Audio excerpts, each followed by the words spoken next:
सगळीकडे संकटाचं वातावरण असताना लाडकी बहीण सारखी धाडसी योजना आणून या महायुतीचं नेतृत्व निवडणुकीमध्ये माननीय एकनाथजी शिंदे साहेबांनी केलं आणि त्यांच्या नेतृत्वाखाली महायुतीला थम्पिंग मेजॉरिटी मिळाली।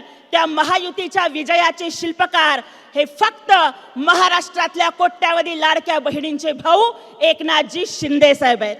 मला आजही आठवतं आदरणीय शिंदे साहेबांचं विधिमंडळातलं पहिलं भाषण। त्यामध्ये ते म्हणाले होते, आम्ही दोघं मिळून 200 करणार, हा शब्द आहे या सभागृहामध्ये, आणि ते नाही केलं तर आम्ही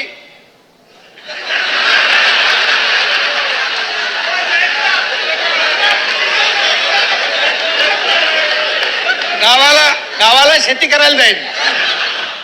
मान्य एकनाथजी शिंदे साहेबांनी छाती ठोकपणाने सांगितलेलं होतं की महायुतीचे जर 200 आमदार नाही निवडून आले तर गावी शेती करायला जाईल। साहेब, तुमच्या कर्तृत्वानं महाराष्ट्रानं तुम्हाला असा कौल दिला की तुम्हाला शेती करायला जावं लागणार नाही, पण विरोधकांची मात्र महाराष्ट्रानं माती केली आणि 60 आमदार शिवसेनेचे आले आणि महायुतीचे 200 पेक्षा जास्त आले।